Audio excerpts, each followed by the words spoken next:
this is what I call an E shape. Some people calls it a shape 1. As far as I'm concerned, for as long as we understand each other, we could call it Tony. Doesn't really matter. But the reason I call it an E shape is because I'm sure you're all familiar with the E chord, E major.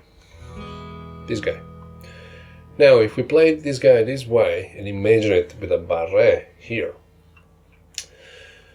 now we can move this around and devise all other keys. So E major, F sharp, G, A flat, A, B flat, B, and so forth and so on.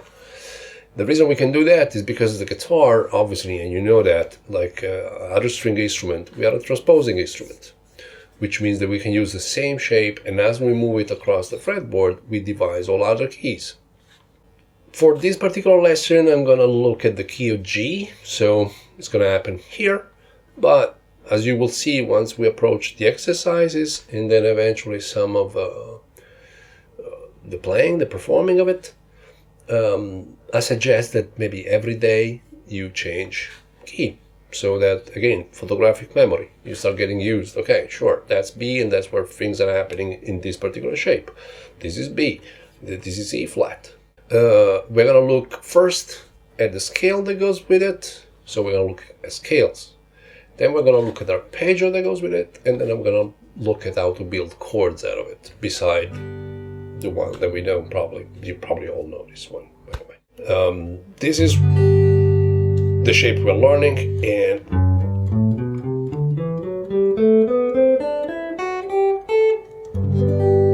that's the scale we're going to discuss, and we're going to literally dissect it. Okay, first of all, let's have a look at the theoretical side of it before we get into the practical side of it. This is the scale that we're talking about, in this case, E shape. It's an E shape because, as we said before, what we're looking at is this 1, 5, 1, 3, 5, 1 being the barré chord with the E shape that we're dealing with. As you've noticed, I'm not using dots like sometimes you find in magazines, but I'm actually using the numbers of the intervals that this scale has in this particular configuration. So 1 being the root note, and that's indeed something that should help your photographic memory in visualizing this particular scale in your head. So of course 7 is the major 7, the 2, the 3rd, 4th, 5th, 6th, 7th, and 1. The reason we can say that it applies to a major chord, and by that I mean there is a major chord on the chart, I'm soloing, I can use this scale over it, is because of course it contains all the elements of a major chord, 1, 3, 5, and 7. Let's remind ourselves, in case some of you don't remember it or don't know it, 2 is equal to a 9th, a 4th is equal to an 11th, and a 6th is equal to a 13th. In guitar world, these tend to be, well, actually not just in guitar world, the second octave. So a second is in the second octave would be called for 9. In this case, I'd rather keep it 1, 2, 3, 4, 5, 6, 7, 1, so that we literally see the same kind of intervals across the board. Again, one of the advantages when it comes to guitar is the fact that we are a transposing instrument. So in this case, this is fret number 3, so I'm looking at G major, as a matter of fact. So a G Ionian. If I transpose this a semitone up, automatically I'm looking at G sharp major, so G sharp Ionian, and so forth and so on. That's what makes string instruments sometimes a little bit easier in terms of practicing technique. Now, in this particular figure, what we're looking at is, again, the number of an Ionian scale. As I said, if you prefer to call it the major scale, why not? And we're looking at it as an horizontal stretcher, 1, 2, 3, 4, 5, 6, 7, and also as a vertical stretcher. A vertical stretcher is what you can also call an arpeggio.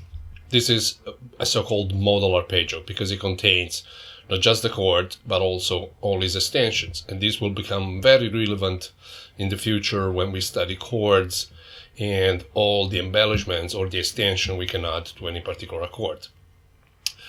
Of course, in this case, I've written it substituting the second with a 9, a 4th with an 11, and a 6th with a 13, but actually it's the same thing. 1, 2, 9, 3, 3, 4, 11, 5, 5, 6, 13, and then the 7th. As you can see, what we're dealing with are exactly the same note. Here is the horizontal structure, and here is the vertical structure. And this is very relevant from this point of view, because what you need to understand is, at the end of the day, we have, for any particular topic that we can discuss, in this case an E shape or like Ionian scale, we can always see it in three ways. We can see it as a chord, in this case, let's say G major. We can look at it at the scale that can go with it. So in this case, it could be G Ionian, or at this stage of the learning, let's even still call it G major if we want. And of course, the arpeggio that go with it. And in the second lessons, when we tackle all the arpeggios for this particular shape, you see what that means. But let's assume already that this is a complete arpeggio. This is a modal arpeggio, in case you want to practice that already. So in other words, let's say if you are the rhythmic player, if you're comping, if you're in the comping section, you probably play the chord. While if you're soloing, you probably will use the scale and the arpeggio. But they are all part of the same story. Let's imagine like a coin that has three sides, right? Some people used to say it's two sides of the same coin. In this case, it's three sides of the same coin. Now, just to add a little bit of a side note to what we've said so far, why can I say that this particular scale we're studying applies to a major chord?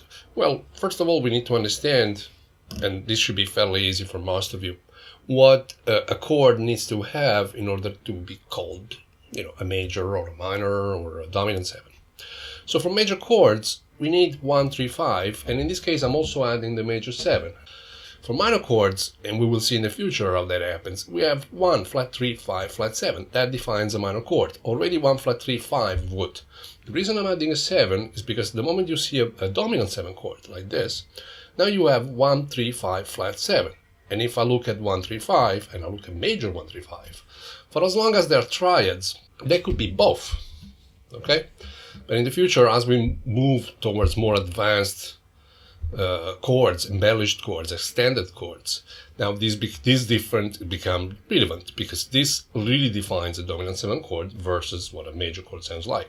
If you go back and look again at the scale that we are studying at the moment, and its interval 1, 2, 3, 4, 5, 6, 7, now it's clear that since the first, the third, and the fifth, and the major 7 are in that particular scale, well, of course it applies to a major chord. So any songs that presents me with a major chord, I can solo using that particular scale.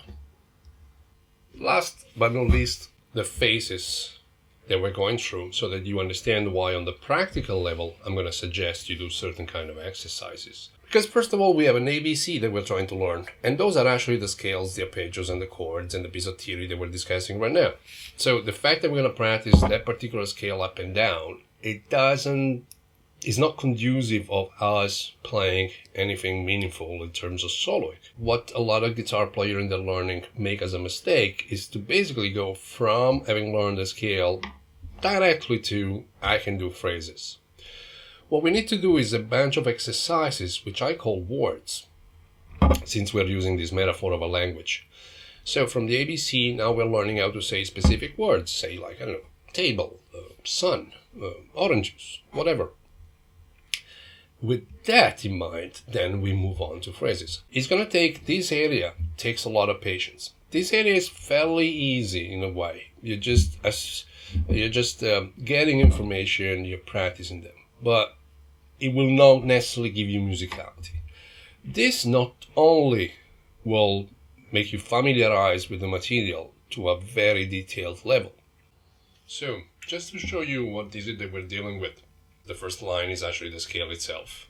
And then studying the intervals. So seconds, thirds, fourths intervals, fifths, sixths, 7. I went all the way to an octave, although you can also do ninth and a compound third. And they are practiced in one direction, in the opposite direction, and in an alternative manner. So just the interval of thirds, as you will see then practically, is 3 of these lines. After the intervals, we're going to be practicing the triads, so basically the chords within the scale. After the triads, we're going to do extended triads. So it's basically arpeggios made of 4 notes as opposed to 3. And last but not least, groupings. By the end of it, you will have basically dissected this particular shape from many angles. This will help you generating photographic memory, muscle memory, and knowledge of that particular shape. I doubt that if you go through all these exercises, you will not know that particular shape. You will know it upside down, okay? In terms of speed, don't worry about practicing this fast. There is no point in it. As I said, we're trying to build muscle memory. How far can you go with this? How long it takes to go through this? Well, it takes a little bit of time. So probably 1 or 2 weeks of constantly doing this, maybe like an hour a day, 2 hours a day, will build your familiarity with it. I have no doubt. So now let's look at it on the guitar. Okay. And now let's look at the practical side of things and all the exercises we're going to do. They're all included in the PDF, so I'm just going to demonstrate them to you.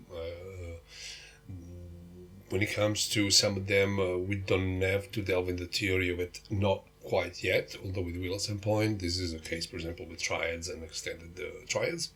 Nevertheless, for the moment, we're going to look at it from a mechanical and a technical point of view. Again, we're trying to build not only knowledge, but also muscle memory and photographic memory.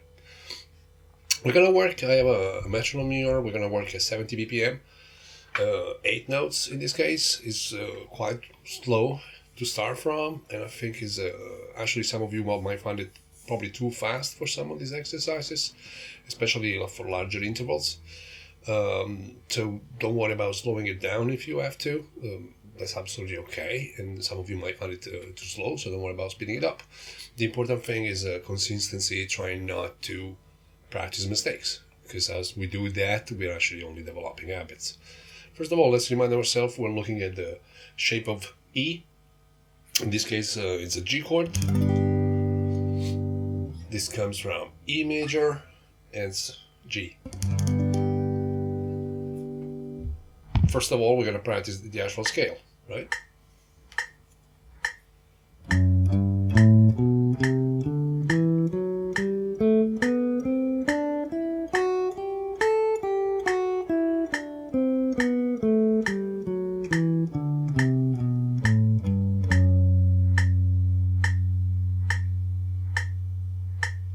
As you can see, being it covering 4 frets, I'm going 1 finger, 1 fret. I know that some people like to use 3 fingers as opposed to 4. Some prefer to play with the thumb on top. Some are more a classical position. I think whatever it works for you, it's fine. We are trying to be efficient as much as we can. That's pretty much the point. As I said, at this level, we're kind of trying to walk.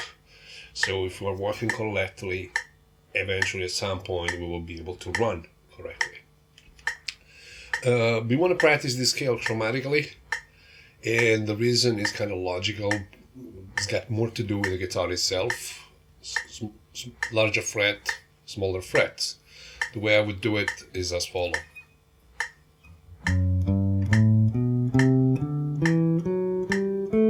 Don't forget maybe to tell you what kind of key you're in. So like here we are in G.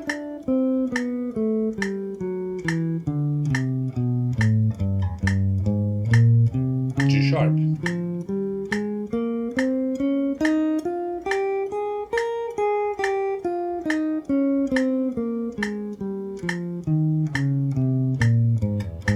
A.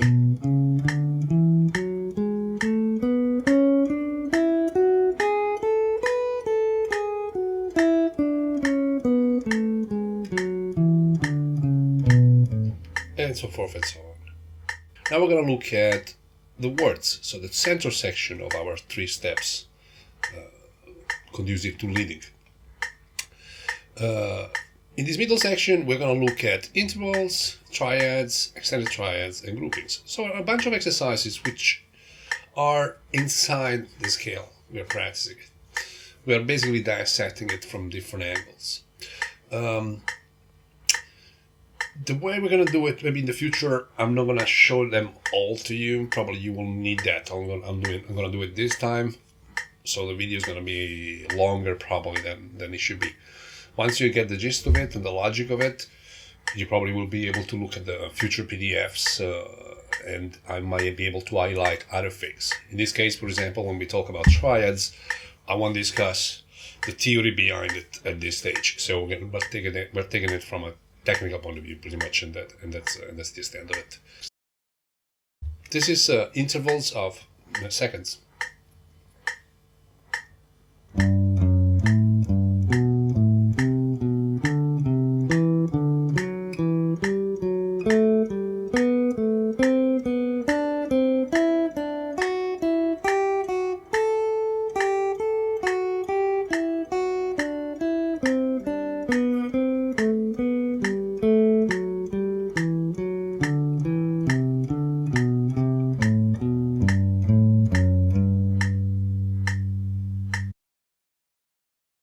These are intervals of thirds.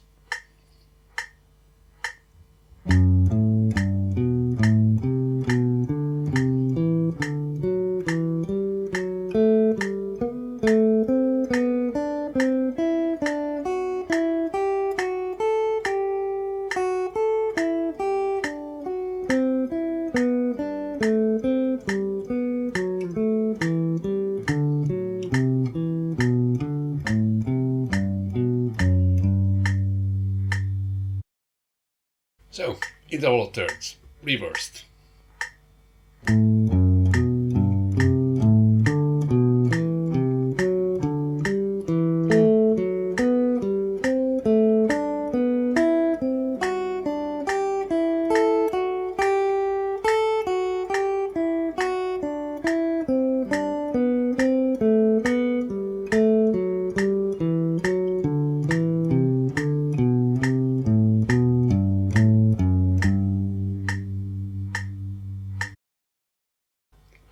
Now, interval of thirds, but alternated, which means one is going to go ascending, the second one is going to go descending, ascending, descending.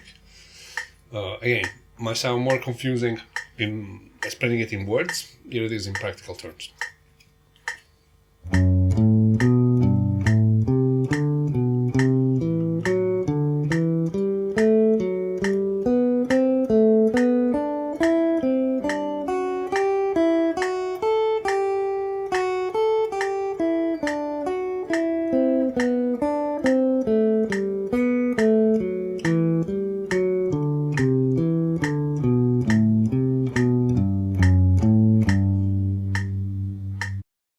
Okay, this is third alternated, where the first one goes reversed, the second one is in normal direction.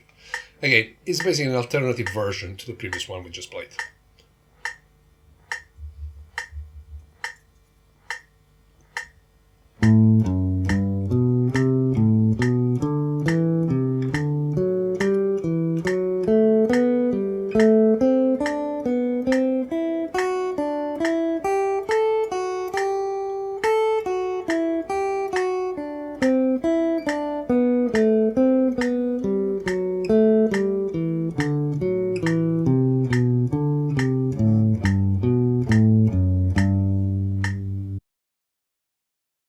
Now interval of fourths.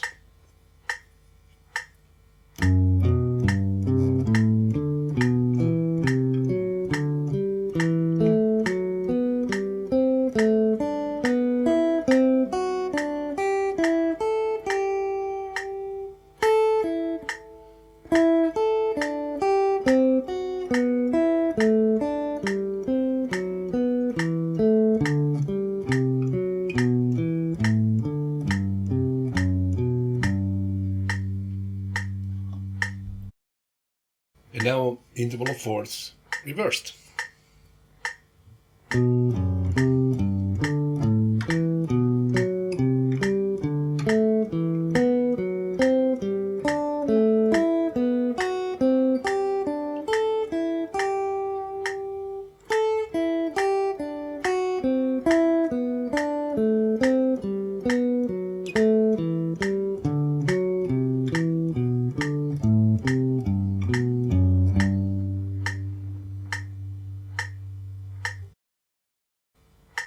And now interval of fourths alternated A.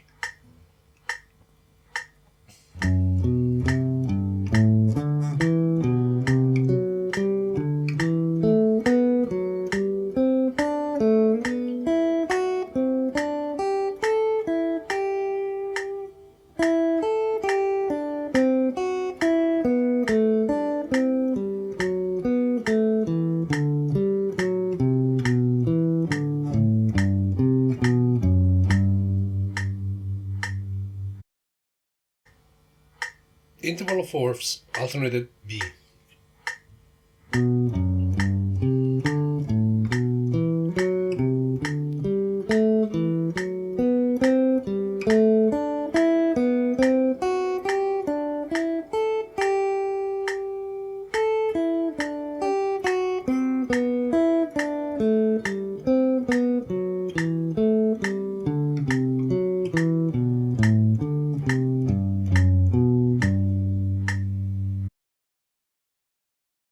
Interval of fifths.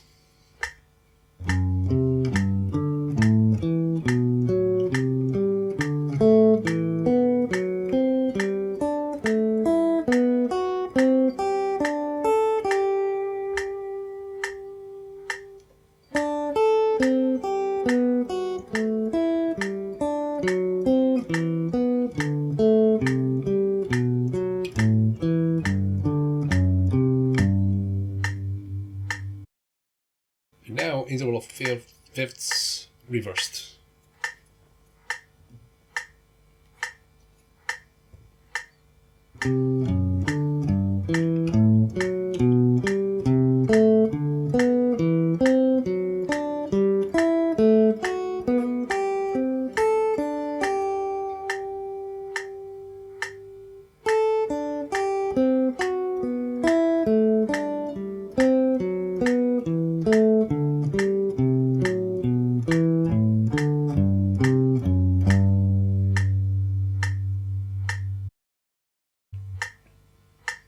Now interval of fifths alternated A.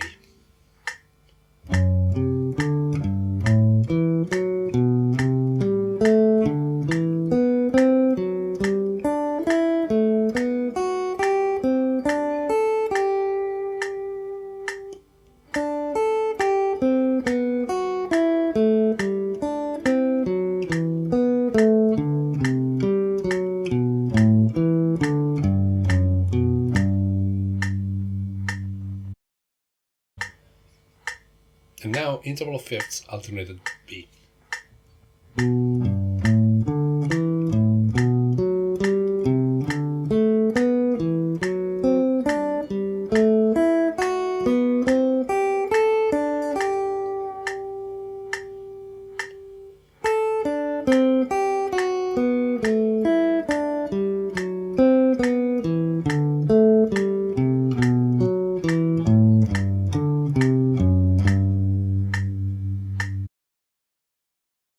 Interval of sixths.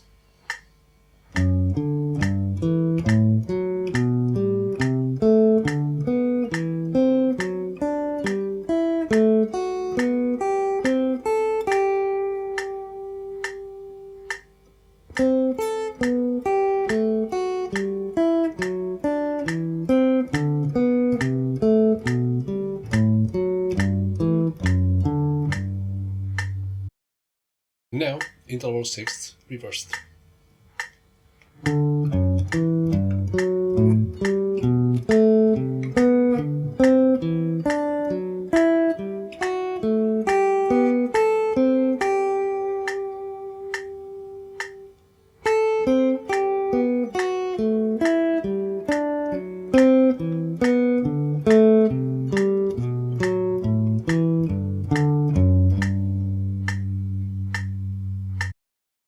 And now interval sixth alternated A.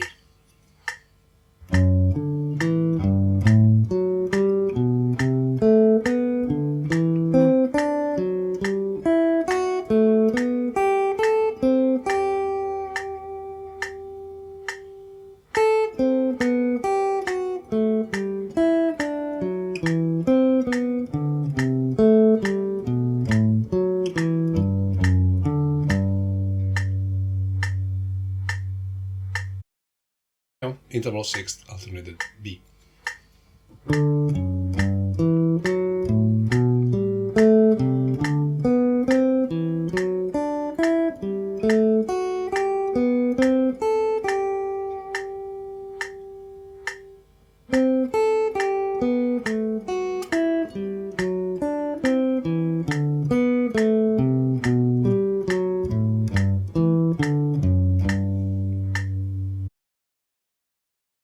Of sevenths.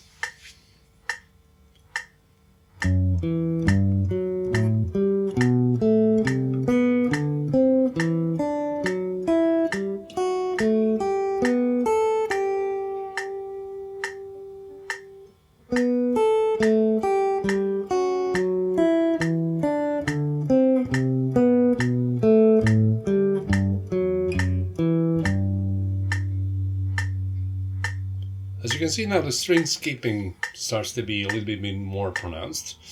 And it's good, because in a way you're practicing it as a technique. And by the same time, you're applying it to something that you might use in your playing, as opposed to string skipping just as a technical exercise. And now let's look at sevenths reversed.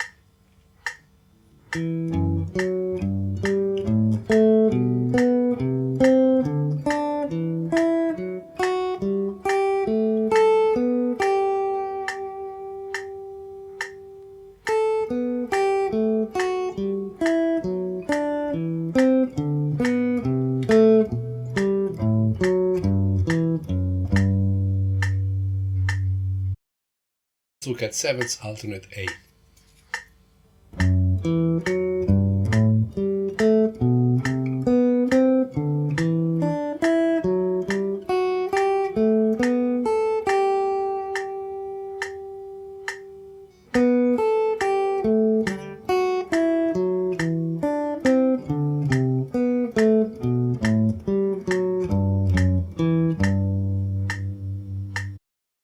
Look at sevenths alternate B.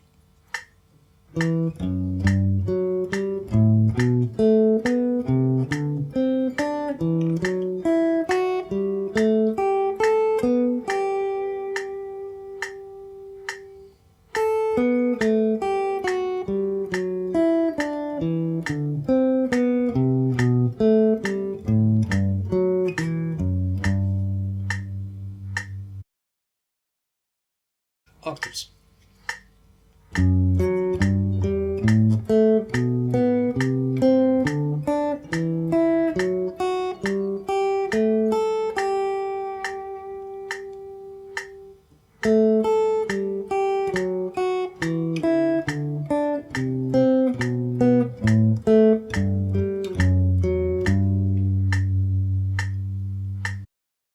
Now let's look at octave reversed.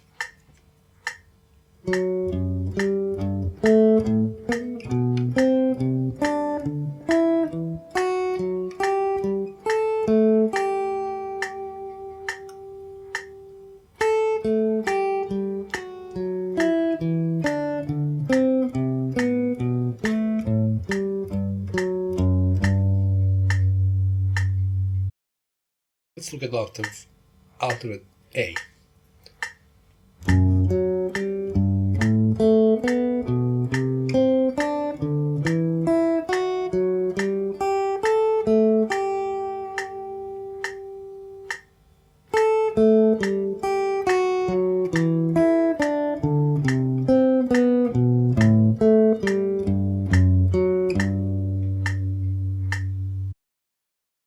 Now let's look at octave alternate B.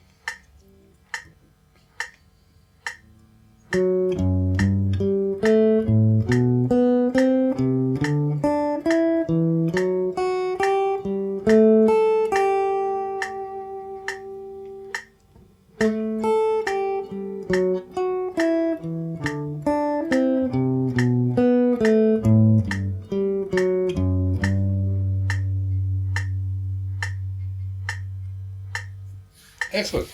Those are intervals. Don't forget to practice them, of course, more than once up and down. And if you want to go chromatically, maybe one day you just do practice thirds, another day you just do fourths, another day you just do fifths. It's not that you have to do it all at the same time, obviously, okay? Triads contained into the shape of E.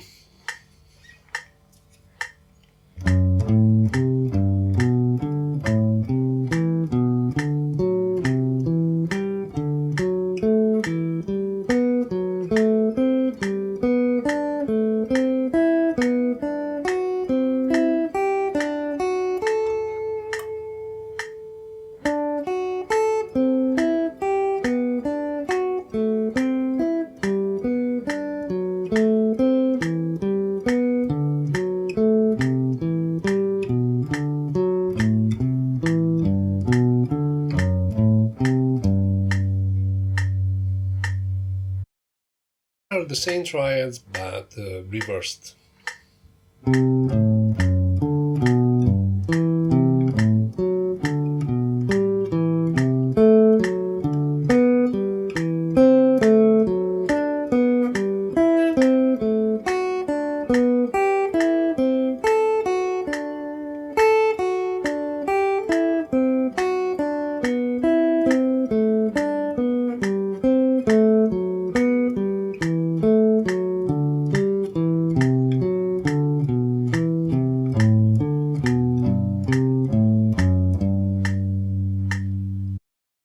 And here are triads alternate A.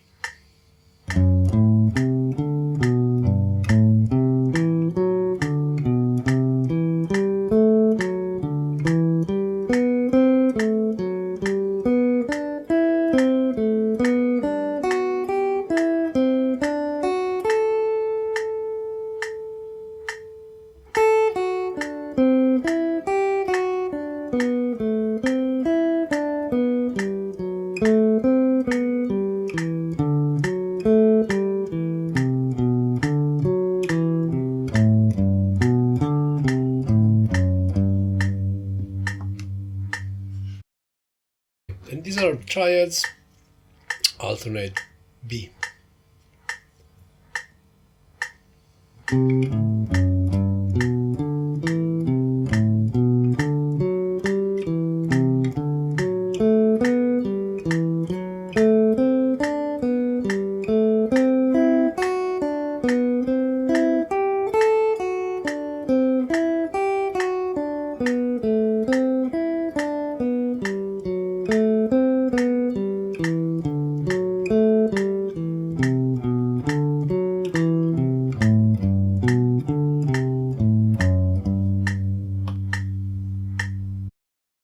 Here is triad alternate C.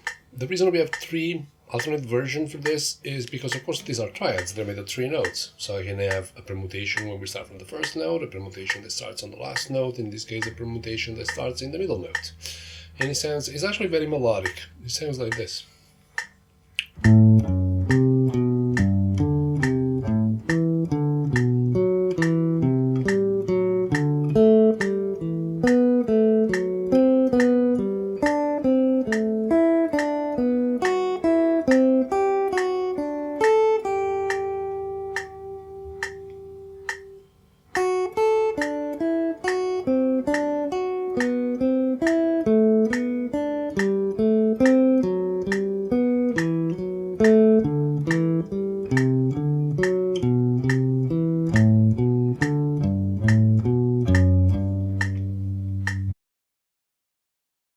Triads, we're basically going to play triads plus an extension. In this case, they're going to be major 7 and dominant 7. Don't worry at this stage about the theory of it. As I said, we're going to look at it in the future. For the moment, this is the mechanics of it. So basically, we're looking at all the arpeggios, 4 notes arpeggios contained in this shape of E. And how they look like. All these exercises, I'm starting from the very first note available, which is the major 7. And ending on the last note available in this particular section, which is the 9th, okay? So don't be surprised if I'm not starting from the root and ending at the root. I'm trying to use all the notes in that particular area. Go, let's try it.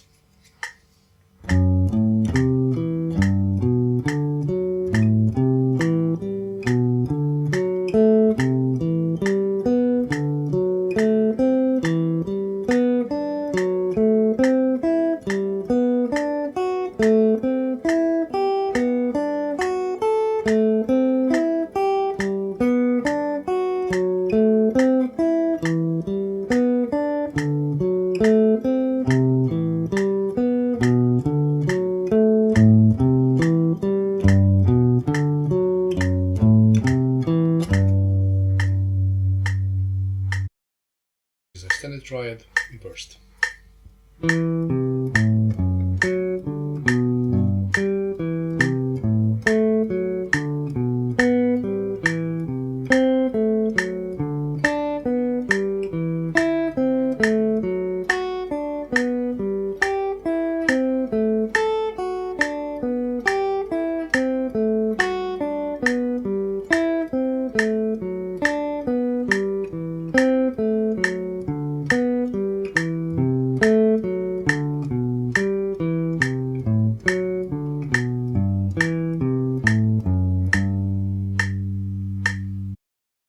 These extended triads alternated A.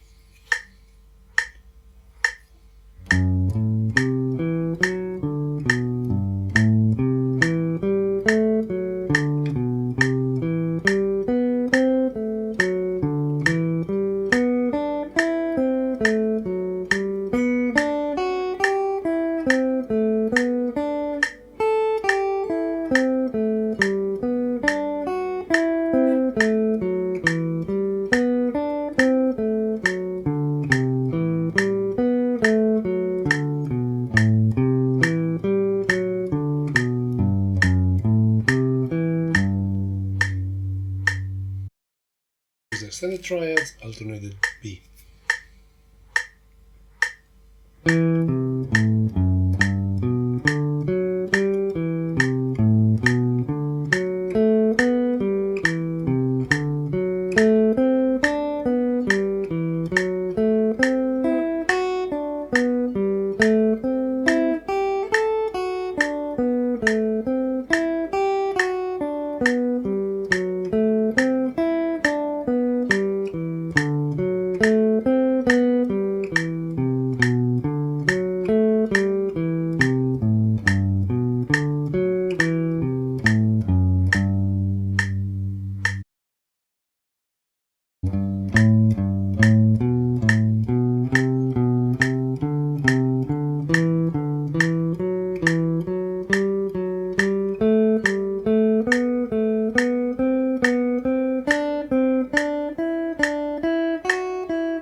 Now group 3 reversed.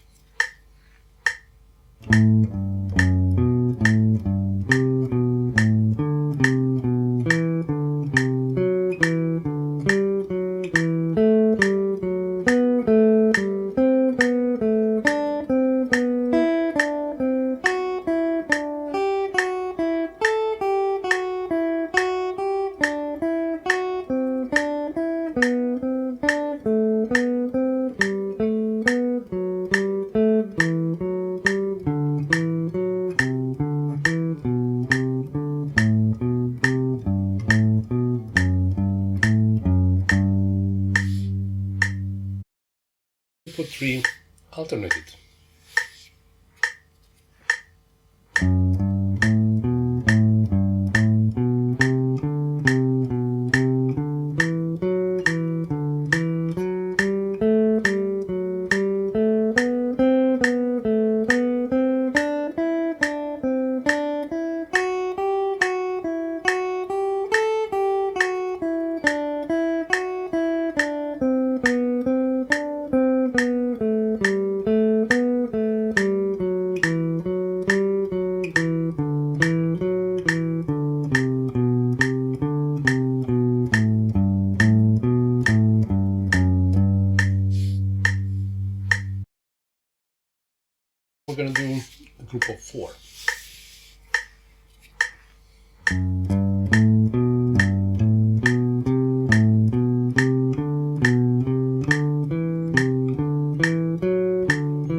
group of fours, but reversed. reversed.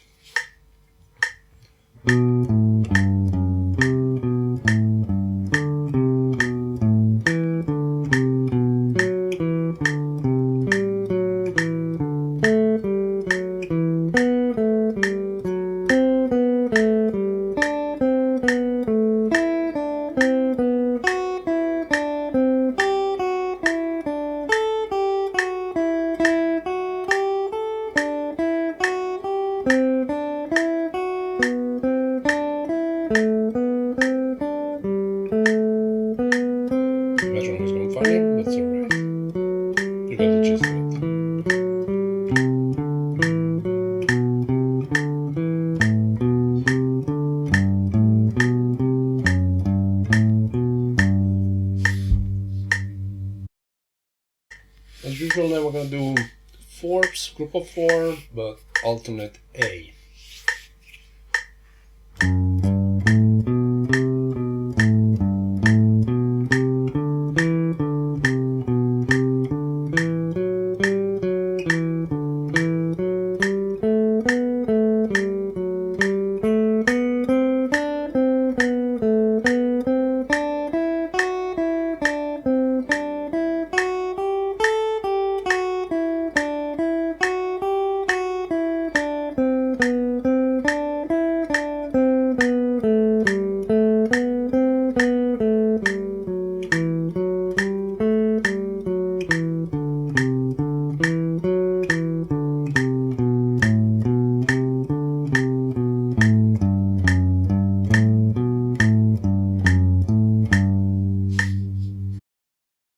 What I suggest you do is loop a chord. In this case, I'm going to loop G major. You can do it in a DAW, or you can do it with loop pedal, or try and have some sort of a drone, and you can probably download some loop for that.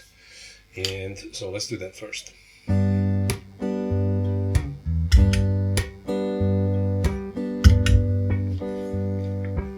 And simply play.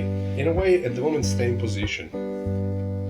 Try and use some of the exercise you learned, or simply play free, but try and stay within that scale. You can obviously also try and use so-called expression techniques, like slides, or bends.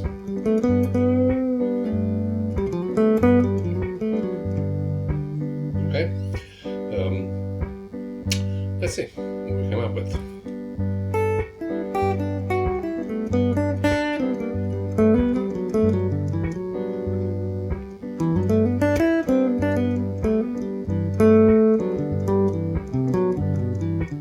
Triads, right?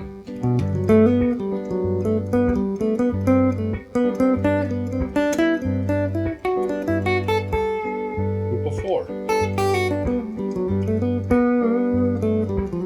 Slide.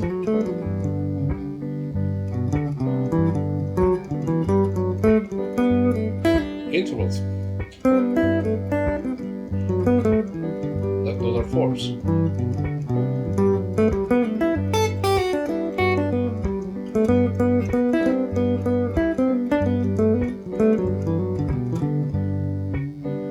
And just keep doing this for like, half an hour, whatever time you have. This is actually way more fun than exercising.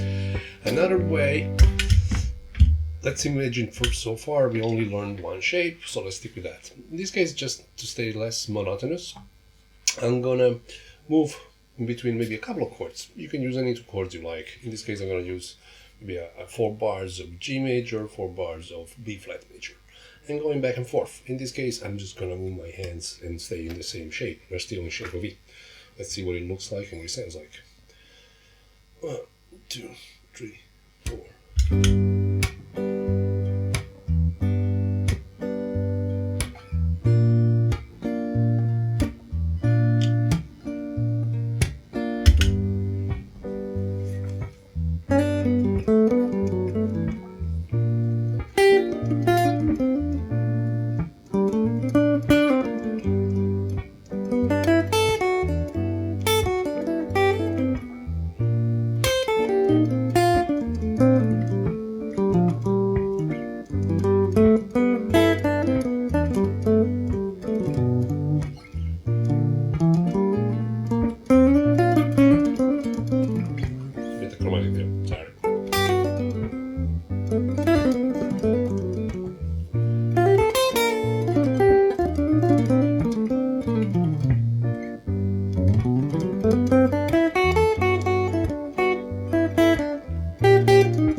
it makes sense.